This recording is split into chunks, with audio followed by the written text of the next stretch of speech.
Hello friends, இன்றைக்கி வீடியோவில் என்ன பார்க்க போகிறோம் பார்த்தீங்கன்னா brand new laptop Lenovo LOQ அப்படின்ற ஒரு லேப்டாப் பற்றி நம்ம இன்றைக்கி பார்க்க போகிறோம். ஸோ அன்பாக்சிங் மாதிரி ஒரு ஷார்ட்ஸ் ஒன்று போட்டிருப்பேன். ஸோ அதை முடிஞ்ச அளவு கவர் பண்ணியிருப்பேன். ஸோ அப்படி ஒரு வேலை அதில் நிறைய மிஸ் பண்ணிட்டேன்னா இதில் நான் கூட உங்களுக்கு காட்டிடுறேன். ஸோ வாங்க வீடியோவில் போகலாம். நான் யூஸ் பண்ணுற லாக் லேப்டாப் தெரியுதானே எனக்கு சத்தியமாக தெரியல, ஏன்னா பேக் கேமரா வச்சு எடுத்துக்கிட்டு இருக்கேன். வீடியோ ரெக்கார்ட் பண்ணி முடிச்சு மறுபடியும் பார்க்கும்போது தான் எனக்கு தெரியும் கவர் ஆகிருக்கா இல்லையான்னு. ஒரு வேளை கவர் ஆகலைன்னா நான் அந்த லேப்டாப்பை மறுபடியும் ஒரு இமேஜ் மாதிரி உங்களுக்கு நான் போட்டுடுறேன். இல்லைனா சைடு ஒரு வீடியோ மாதிரி 5 செகண்ட் வீடியோ மாதிரி சுற்றி காட்டுற மாதிரி வேணால் ஒரு வீடியோ எடுத்து நான் உங்களுக்கு போட்டுறேன். ஓகேவா? இதில் பார்த்தாலே தெரிஞ்சிருக்கும் LOQன்னு போட்டிருக்கா. இதில் பிராண்டிங் கொடுத்துருக்காங்க லெனோவோ லேப்டாப்பு. ஸோ இப்படி தான் இருக்கும் இந்த லேப்டாப்பு. ஓப்பன் பண்ணி காட்டுறேன். உண்மையிலே இது கொஞ்சம் ஹெவியாக தான் இருக்குது. இது வெயிட் எவ்வளோன்னு பார்த்தீங்கன்னா 2.4 kg அப்படின்ற மாதிரி சொன்னாங்க. ஸோ இதான் லேப்டாப்பு. தெரியுதா? இதில் உண்மையிலே பார்த்தீங்கன்னா மேட் ஃபினிஷிங்கில் கொடுத்துருக்காங்க. கேமரா 1080 பிக்சலில் கொடுத்துருக்காங்க. ஸோ ஓகே, வச்சிடுறேன். எதுக்கும் ஓவராலாக காட்டிடுறேன்.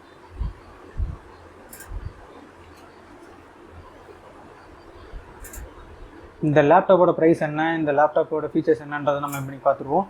ஸோ இந்த லேப்டாப்போட ஃபீச்சர் பார்த்தீங்கன்னா ப்ராசஸர் பார்த்தீங்கன்னா இன்டெல் i5ல 12450 HX ப்ராசஸர் இதில் யூஸ் பண்ணியிருக்கோம். ஸோ அதாவது இன்டெல் யூஸ் பண்ணியிருக்காங்க. இன்டெல் i5ல 12th ஜென்ரேஷன் உள்ள HX ப்ராசஸர்.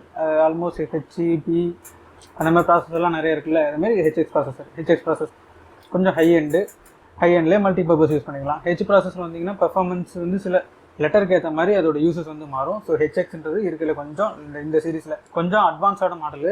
ஆனால் ஜென்ரேஷன் பார்த்தீங்கன்னா 13th ஜென்ரேஷன் தான் லேட்டஸ்ட்டாக வந்திருக்கு. ஆனால் இதில் பார்த்தீங்கன்னா 12th ஜென்ரேஷன் தான் இருக்குது. ஆனால் i5 12th ஜென்ரேஷனில் HX ப்ராசஸர்ன்றது இது ப்ளஸ் பாயிண்டாகவே இருக்குன்னு சொல்லலாம். அது போக இதோட இன்டர்னல் மெமரி எவ்வளோ பார்த்தீங்கன்னா 512GB SSD NVIDIAன்னு சொல்லுவாங்கல்ல, NVIDIA அந்த SSD யூஸ் பண்ணியிருக்காங்க. 512GB வரைக்கும் இருக்குது. எக்ஸ்பேண்ட் பண்ணிக்கலாம். எக்ஸ்பேண்ட் பார்த்தீங்கன்னா 1TB 2TB வரைக்கும் நீங்கள் SSD போட்டு யூஸ் பண்ணிக்கலாம். அது போக இதோட ரேம் பார்த்தீங்கன்னா 16GB ரேம் கொடுத்துருக்காங்க. Graphics card dedicated graphics card தனியாக கொடுத்துருக்காங்க. 3050 RTXன்ற அந்த GPU தான் கொடுத்துருக்காங்க. இதோட VRAM பார்த்தீங்கன்னா 6GB ரேம் வரைக்கும் VRAM 39.6 cm full HD display கொடுத்துருக்காங்க.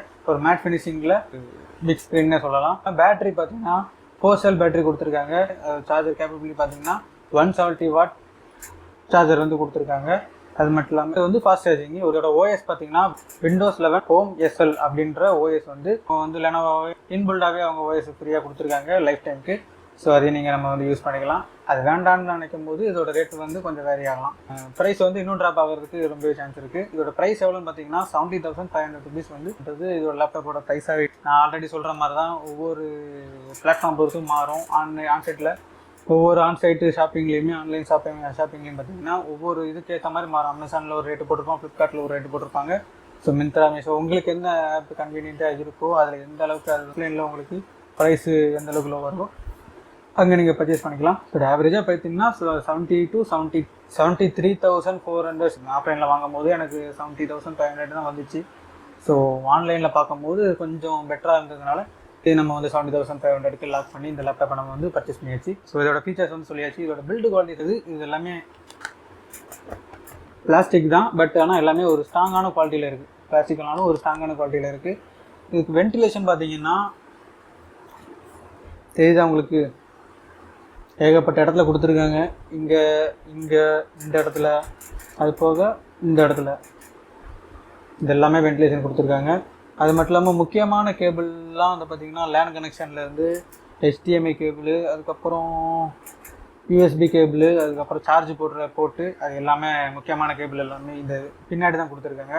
இந்த இடத்துல ஒரு தனியாக ஒரு ஸ்பேஸ் மாதிரி கொடுத்துருக்காங்க. இது ஒரு நல்ல ஒரு லுக் வைஸாக பார்த்தீங்கன்னா ஒரு சூப்பரான ஒரு லுக், ஒரு ப்ரீமியமாகவும் சூப்பராகவும் இருக்குது.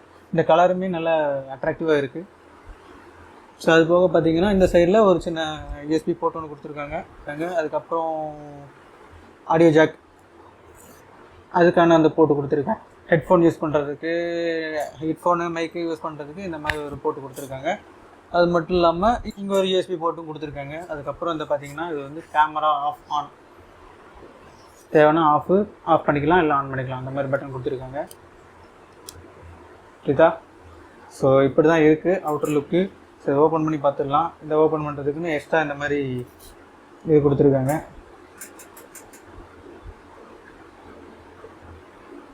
ஓப்பன் பண்ணியாச்சு. ஓப்பன் பண்ண உடனே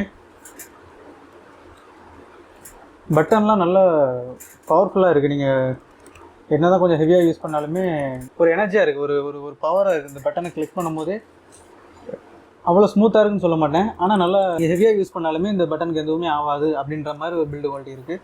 அது மட்டும் இல்லாமல் இந்த ட்ராக் பேடும் பார்த்திங்கன்னா ஓரளவுக்கு நல்லா டீசெண்டாகவே தான் இருக்குது. பவர் பட்டன் பார்த்திங்கன்னா இதில் கொடுத்துருக்காங்க. வித்தியாசம் இந்த கீபோர்டில் பார்த்திங்கன்னா ஒயிட் பேக்ரவுண்ட் லைட் எரியும். ஸோ அதை ஆன் பண்ணி காட்டுறேன் உங்களுக்கு. தெரியுதான்னு தெரில, இந்த வெளிச்சத்துக்கு இந்த லைட்டு தெரியுதான்னு தெரியுது. ஆர்ஜிபி லைட் கிடையாது, ஒயிட் லைட் தான் கொடுத்துருக்காங்க. இதுவுமே ரொம்ப லுக்கு சூப்பராகவே இருக்குது. ஒரு ஃபங்க்ஷனில் சீரியல் லைட் இந்த மாதிரி நல்லா பளிச்சுன்னு இருக்குது. ஒர்க் பண்ணும்போதும் நல்லா பிரைட்டாக இருக்குது நம்ம ஃபேஸும். அது கொடுத்துருக்காங்க. டோட்டல் லெனோவோ பிராண்டுன்றது இதில் கொடுத்துருக்காங்க. ஸோ வேறு எதுவும் மிஸ் பண்ணிட்டானு தெரில. இன்னொரு முக்கியமான விஷயம் ஆல்ரெடி பார்த்துருப்பீங்க, நீங்கள் கம்பெனியில் பார்த்தாலும் தெரிஞ்சிருப்பீங்க. ஆமாம், இது வந்து 180 டிகிரி வரைக்கும் நம்ம வந்து இது பண்ணிக்கலாம், பெண்ட் பண்ணிக்கலாம். கொஞ்சம் பயமாக தான் இருக்குது.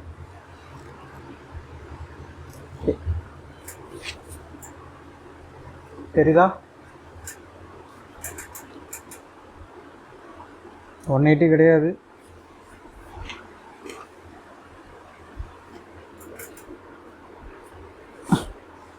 ஹெவியாக இருக்குங்க. சரி, 180 வரைக்கும் நம்ம பெண்ட் பண்ணிக்கலாம். அது எக்ஸாக்டாக 180 கிடையாது, இவ்வளோ தூரம் வரைக்கும் பெண்ட் பண்ணிக்கலாம். இப்போ ஆன் ஆகாதான் பார்ப்போமா?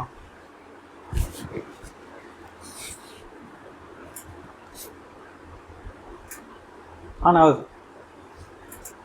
ஸோ உங்கள்கிட்ட காட்டணுன்ற ஒரே ரீசன்காண்டி தான் இந்த மாதிரி 180 டிகிரியில் நான் இப்படி பெண்ட் பண்ணி காட்டிக்கிட்டு இருக்கேன்.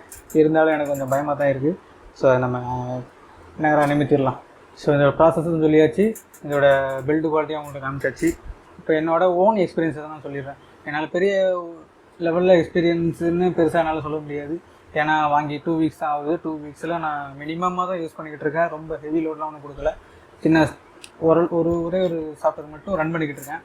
மற்றபடி கேமிங் எதுவும் நான் விளாண்டு பார்க்கல. மற்ற வேறு சாஃப்ட்வேர் எதுவும் ஹை எண்ட் சாஃப்ட்வேர் இன்னும் ஏற்றலை. ஒரு சாஃப்ட்வேரை தவிர மற்ற எந்த சாஃப்ட்வேருமே நான் இன்னும் யூஸ் பண்ணலை. ஸோ யூஸ் பண்ணிக்கு மேலே இது எந்த அளவுக்கு ஒர்க் ஆகுதுன்னு இன்னொரு வீடியோ டெடிக்கேட்டடாக முடிஞ்சால் போடுறேன். இல்லைனா இன்னொரு வீடியோ போடும் போது அதில் இந்த லேப்டாப் பற்றின ஃபீச்சர்ஸ் இருந்தாலும் அது எப்படி ஒர்க் ஆகுது அப்படின்ற விஷயத்தையும் நான் உங்கள்கிட்ட தெளிவான சொல்லிடுறேன். ஸோ நான் இது வரைக்கும் ஒர்க் பண்ணது வரைக்கும் பார்த்தீங்கன்னா உண்மையிலே வந்து வேல்யூ ஃபார் மணியான்னு கேட்டிங்கன்னா கண்டிப்பாக ஒர்த்து தான் சொல்லுவேன். ஏன்னா இதோட ஃபீச்சர்ஸும் சரி, ப்ராசஸரும் சரி, ஒர்க்கிங் எக்ஸ்பீரியன்ஸும் சரி நல்லாவே இருக்குது. எந்த இடத்துலையுமே லேக்ன்றது ஒரு லேக் இருக்கா? லேக்ன்றது இது வரைக்கும் எந்த லேக்கும் வந்ததில்லை. நான் பிளெண்டர் சாஃப்ட்வேரை யூஸ் பண்ணுறேன் 3D மாடலுக்கு. அது உண்மையிலே வந்து அதோட ரெக்குயர்மெண்ட்டே 16 GB RAM தான். ஸோ அந்த ரீசன்காண்டி தான் இந்த லேப்டாப் நான் யூஸ் பண்ணுறேன். நான் 3D மாடல் பண்ணிகிட்டு இருக்கேன். ஸோ அந்த ரீசன்காண்டி தான் இந்த லேப்டாப் வாங்கினேன். வேறு எந்த லேப்டாப்புமே செட் ஆகலை. பேசிக்கான ஒர்க் மட்டும் தான் அந்த லேப்டாப்பில் பண்ண முடியும். இதை வந்து நம்ம ஹையெண்ட் வரைக்கும் நம்ம நாலேஜுக்கு உண்மையிலே இந்த லேப்டாப் வந்து மோர் தென் எனஃப் தான் நான் சொல்லுவேன். ஏன்னா பேசிக்கான லேப்டாப்பில் வந்து கொஞ்சம் அட்வான்ஸான லேப்டாப் நீங்கள் மாறுறீங்கன்னா இந்த லேப்டாப்பே உங்களுக்கு மோர் தென் எனஃப் தான். நீங்கள் 55,000 60,000 65,000 நீங்கள் வாங்கணும்னு நினச்சிங்கனாலே ஒரு ஹை அண்ட் பிசி வந்து மிட் ரேஞ்சில் ஹை அண்ட் பிசி வந்து இருக்குது, நிறையவே இருக்குது. உண்மையிலே நம்பர் வந்து இன்க்ரீஸ் ஆக அதோட பர்ஃபார்மன்ஸும் இன்க்ரீஸ் ஆகும். பர்ஃபார்மன்ஸு கூட அதோட பேட்டரின்றதும் ட்ரெயின் ஆகிட்டே இருக்கும். நாங்களாம் இப்போ உண்மையிலே இது ட்ராபேக்னு ஒன்று இருக்கான்னு பார்த்தீங்கன்னா ஒரே ட்ராபேக் தான். இது ட்ராபேக் நம்மளால எடுத்துக்க முடியாது. ஏன்னா ஹை அண்ட் பிசி லேப்டாப்பை பொறுத்த வரைக்கும் கண்டிப்பாக வந்து சார்ஜ்ன்றது சீக்கிரமாக ட்ரெயின் ஆக தான் செய்யும். இருந்தாலும் லேப்டாப்ன்ற வரும்போது இது வந்து நம்ம இன்னொரு இடத்துக்கு நம்ம போர்ட்டபிள் மாதிரி தூக்கிட்டு போவோம். ஒரு கனெக்ட் பண்ணுற மாதிரி ரிசோர்ஸ் இல்லைன்னா லேப்டாப் சீக்கிரமாகவே ட்ரெயின் ஆகிரும். 1 hour மேக்ஸிமம் தாக்கு பிடிக்கும். நீங்கள் வந்து என்ன சொல்கிறது, ஸ்டாண்ட் பை மோடில் ஜிபி ஆஃப் பண்ணிவிட்டு இன்டெகிரேட்டட் கிராஃபிக்ஸ் அந்த லேப்டாப்புக்குள்ள கிராஃபிக்ஸை மட்டும் நீங்கள், அதாவது டெடிகேட்டட் கிராஃபிக்ஸ் ஆஃப் பண்ணிவிட்டு இன்டெகிரேட்டட் கிராஃபிக்ஸை நீங்கள் யூஸ் பண்ணி நீங்கள் ஒர்க் பண்ணிங்கன்னா ஓரளவுக்கு பேட்டரி பேக்கப்ன்றது நல்லாவே தாங்கும். இல்லை நான் வெளியே கொண்டு போவேன், அந்த இடத்துல பவர் கனெக்ஷன் இல்லை, ஆனாலும் நான் வந்து கொஞ்சம் பவர்ஃபுல்லான சாஃப்ட்வேர் ரன் பண்ணணும் அப்படின்னு பார்த்தீங்கன்னா உங்களால் ஒரு 45 மினிட்ஸ் தான் ஒர்க் பண்ண முடியும். அதுக்கு மேலே சீக்கிரமாகவே ட்ரெயின் ஆகிரும். அது ஒரு ட்ராபேக்காக தான் இருக்குது. உண்மையிலே இந்த மாதிரி பர்ஃபார்மன்ஸ் ஹையாக இருக்கிற லேப்டாப் பார்த்தீங்கன்னா உண்மையிலே பவர் கேபிள் போட்டு தான் நம்ம யூஸ் பண்ணணும். ஏன்னா சீக்கிரமாக ட்ரெயின் ஆகிரும். அது மட்டும் இல்லாமல் இது மல்டி டிஸ்பிளே வச்சு யூஸ் பண்ணி ஒர்க் பண்ணுறதுக்கு உண்மையிலே ஒர்க் பண்ணி யூஸ் பண்ணால் இன்னும் கொஞ்சம் பெனிஃபிட்டாக இருக்கும். ஏன்னா நிறைய சாஃப்ட்வேர் நம்ம ரன் பண்ணிக்கிட்டு இருக்கோம். இன்டர்நெட்டுமே நல்ல ஸ்பீடாகவே இருக்குது. மற்ற சாஃப்ட்வேர் ஓப்பன் ஆகுறதுக்கு ஒரு 10 செகண்ட், அதாவது பவர் ஆன் பண்ணி ஒரு டிஸ்பிளே வந்து ஷோ பண்ணுறதுக்கு ஒரு 10 second to 7 to 10 second 12 second தான் மேக்ஸிமம் எடுத்துக்குது. இப்போ வரைக்கும் புதுசாக வாங்கினதுனால அப்படி இருக்கலாம். ஒரு வேலை கொஞ்சம் நாள் ஆக அதோட உண்மையான சுயரூபங்கள் தெரிய வரலாம். ஆனால் இந்த ப்ரைஸுக்கு வந்து பார்த்தீங்கன்னா கண்டிப்பாக ஒரு ஒர்த்தாக தான் இருக்கும் நான் நம்புகிறேன். இந்த லேப்டாப் வாங்கலாமா வாங்க வேணாமான்னு பார்த்தீங்கன்னா, உங்களுக்கு இந்த ப்ரைஸ் வந்து ஒரு பெரிய பிரச்சனை இல்லை அப்படின்னீங்கன்னா 70,500 ஒரு 72,000 வரைக்கும் உங்களுக்கு பிரச்சனை இல்லை அப்படின்னீங்கன்னா நீங்கள் தாராளமாக இந்த லேப்டாப் நீங்கள் வாங்கலாம். உண்மையிலே வந்து ஒரு யூஸ்ஃபுல்லாக இருக்கும். ஆனால் உண்மையிலே உங்களோட பர்பஸ் என்ன அப்படின்றத பார்த்து வாங்குங்க. கேமிங்க்கு சூப்பரான லேப்டாப் தான், எனக்கு கேமிங் லேப்டாப் தான். ஸோ அது மட்டும் இல்லாமல் நிறைய சாஃப்ட்வேர், பெரிய பெரிய சாஃப்ட்வேர் ரன் பண்ணணும், கிராஃபிக்ஸு, வீடியோ எடிட்டிங்க்கு, இல்லைன்னா இந்த மாதிரி 3D மாடலிங்க்கு, விஎஃப்எக்ஸு, சிஜி இந்த மாதிரி ஒர்க் நிறைய பண்ணணும் அப்படின்னாலும் இந்த லேப்டாப் வந்து நல்லாவே தாங்கும். ஸோ இந்த லேப்டாப் நீங்கள் தாராளமாக நீங்கள் வாங்கலாம். நிறைய லேர்னிங் பர்பஸ் மட்டும் இல்லாமல் நீங்கள் ஒரு ப்ரொஃபஷனலுக்காகவும் இந்த லேப்டாப் வந்து யூஸ் பண்ணிக்கலாம். ஸோ உண்மையிலே வந்து ஒரு பெஸ்ட்டான லேப்டாப் தான் இருக்கும். நீங்கள் பேசிக்கான லேப்டாப் தான் வச்சுருக்கேன், 30,000க்குள்ளே ஒரு பேசிக்கான லேப்டாப் தான் வச்சுருக்கேன், நான் அடுத்து அட்வான்ஸாக வாங்கணும்னு நீங்கள் நினச்சிங்கன்னா 60,000க்குள்ளே ஒரு நல்ல லேப்டாப் இருக்குது. ஏன்னா இதில் உள்ள ஃபீச்சர்ஸ் வந்து இதை வச்சு என்ன பண்ண முடியும்னு எனக்கு இது இல்லை. ஏன்னா இவ்வளோ ஃபீச்சர்ஸ் இருக்குது, இதை வச்சு என்ன பண்ண முடியும்னு இன்னமும் நான் லேர்ன் பண்ணிக்கிட்டு இருக்கேன். ஸோ நான் பேசிக்காக ரேம் வந்து தேவைப்படுது. நான் ஒர்க் பண்ணுற சாஃப்ட்வேருக்கு அந்த ரேம் எனக்கு தேவைப்பட்டதுனால தான் இந்த லேப்டாப் நான் வாங்க வேண்டிய சிச்சுவேஷனை வச்சு. ஸோ அதனால தான் நான் இதை பர்ச்சேஸ் பண்ணி. ரேம் வந்து எல்லாத்துக்குமே அப்ளை ஆகும். அது 16 GB ரேமை வந்து நீங்கள் வந்து இதை எக்ஸ்பேண்டும் பண்ணிக்கலாம். அந்த லேப்டாப்பில் 32 GB வரைக்கும், இல்லை 32 GB வரைக்கும் நீங்கள் ரேமை வந்து எக்ஸ்பேண்ட் பண்ணிக்கலாம். அது வந்து கண்டிப்பாக அதுக்கும் மேலே அப்கிரேட் பண்ணணும், 64 GB வரைக்கும் நான் அப்கிரேட் பண்ணணும் அப்படின்னு நினச்சிங்கன்னா எனக்கு அது ஷுவராக தெரியல, அதில் அப்கிரேட் பண்ண முடியுமான்ட்டு. அது மட்டும் இல்லாமல் ஸ்டோரேஜ் பார்த்தீங்கன்னா 512 GB ஸ்டோரேஜ் தான் சொல்லியிருக்கேன். ஸோ கண்டிப்பாக பத்தாது அது. ஆனால் நீங்கள் வந்து அதை இது பண்ணிக்கலாம், எக்ஸ்பேண்ட் பண்ணிக்கலாம். 1 TB 2 TB வரைக்கும் நீங்கள் SSD போட்டு எக்ஸ்பேண்ட் பண்ணி யூஸ் பண்ணிக்கலாம். ஸோ கிராஃபிக்ஸ் கார்டு பார்த்தீங்கன்னா அதை எக்ஸ்பேண்ட் பண்ணணும். எக்ஸ்டர்னலாக வேறு கிராஃபிக்ஸ் கார்டு போட்டு அதை நீங்கள் ஒர்க் பண்ணணும்னு நினச்சிங்கன்னா கண்டிப்பாக அது முடியாது. உள்ளே இவங்க கொடுத்துருக்கிறது தான் இதுவே மோர் தென் எனஃப் தான் எனக்கு தெரியும். மோர் தென் எனஃப்னு தான் நான் நினைக்கிறேன், எனக்கு தெரியும் சொல்லிட்டேன், சாரி. ஸோ அவ்வளோதான் இந்த லேப்டாப் தான் ஃபீச்சர்ஸு. ஸோ வீடியோ பிடிச்சிருந்துச்சுன்னா லைக் பண்ணுங்கள். அது மட்டும் இல்லாமல் இந்த லேப்டாப் பற்றி இன்னும் நிறைய தெரிஞ்சுக்கணும், டவுட் இருக்குன்னீங்கன்னா கமெண்ட் பண்ணுங்கள். நான் வந்து முடிஞ்சா இல்லை, கண்டிப்பாக நான் ஆன்சர் பண்ணுறேன். இல்லை வேறு ப்ராடக்ட் எதுவும் நான் வந்து ரிவ்யூ கொடுக்கணும் அப்படின்னு நினச்சிங்கனாலும் கமெண்ட் பண்ணுங்கள். அதை நான் முடிஞ்சால் அஃபோர்ட் பண்ணி அதை யூஸ் பண்ணி பார்த்துட்டு உங்களுக்கு நான் ரிவ்யூ மாதிரி கொடுக்கேன். ஸோ இன்றைக்கி வீடியோ அவ்வளோதான் கைஸ். தேங்க்யூ.